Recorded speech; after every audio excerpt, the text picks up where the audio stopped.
Seorang pelanggan ingin mengambil insurans berlandaskan syariah tapi telah apply merata tempat, reject belaka. Beliau pun kemudian apply yang non-Islami tapi lulus. Adakah ianya dikira darurah?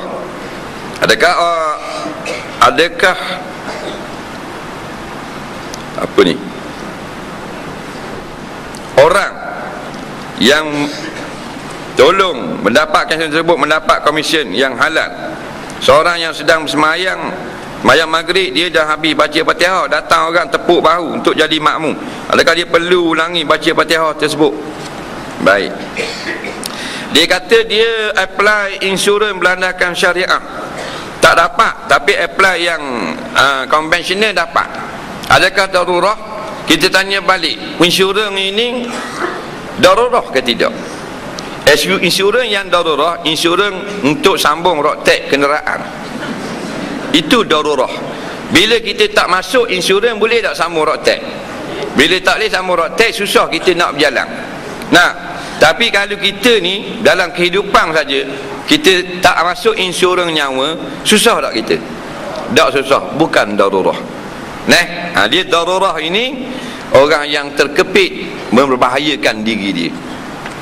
Cuma kita nak pesan bagi yang masuk insurans, kadang-kadang jadi syirik, kena jaga. Sebab bila dia masuk insurans, dia rasa kalau ada apa-apa berlaku ke dia, anak bini dia tak susah dah. Orang ni rosak Islam dia, akidahnya telah rosak. Jaga dengan sebab insurans, ramai orang batal akidah. Insurans ambil cara yang betul, harus pada syarak, tapi jangan gadai akidah. Walaupun kita ada 50 bilion punya insurans, kita yakin Allah belaka yang memberi senang atau susah bila ada apa-apa berlaku. Jangan yakin dengan syarikat insurans. Bila yakin dengan syarikat insurans, sudah ada dua Tuhan pada alam ini, Allah syarikat insurans yang segala-galanya hanyalah Allah Subhanahu wa ta'ala. Dia tengah semayang, lepas tu ada orang mari tepuk bahu dia. Adakah dia kena baca semula Fatihah? Jawabnya, bila kita nak jadikan orang tu imam kita, jangan kacau dia.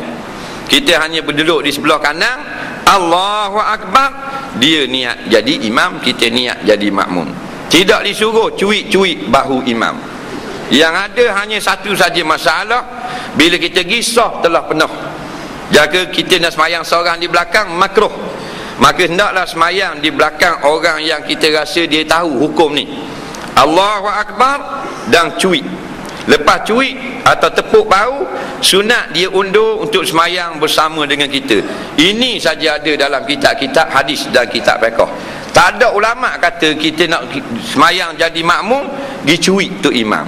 Ni semua ni adalah rekaan orang Melayu saja. Kita pergi surau, kita tengok, oh cuik gitu, kita pun buat. Tak ada dalam hukum. Bila kita buat, ada budak pula tengok, oh cuik gitu. Siapa learning? Jadi macam ada hukum dalam kitab-kitab, padahal tak ada. Tak payah cuik, takbir saja. Maka yang di depan jadi imam, sunat niat imam, tidak wajib pun. Yang cuik hanya kita, masalah seorang belakang sah makruh. Nabi kata lepas mutakbir hendaklah mutarik, ya juru, mana tarik dengan perlahan, jangan tarik kuat, beruli batin. Itu saja ada dalam hukum Islam. Takbir dulu, Allahu Akbar. Lepas tu tarik. Yang kena tarik sunat undur ke belakang. Kalau dia tak undur, tidak haram, makruh. Bila dia undur, dapat pahala. Ta'awanu alal birri wat taqwa. Tapi bila dia undur, jangan kita pula masuk kat selah tu. Faham tak?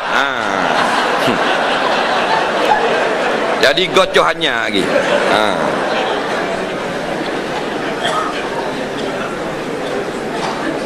Tapi sebelum undur boleh paling. Bila kita tengah mayang ada orang cuik, boleh tengok. Sebab kadang-kadang undur-undur tak ada orang.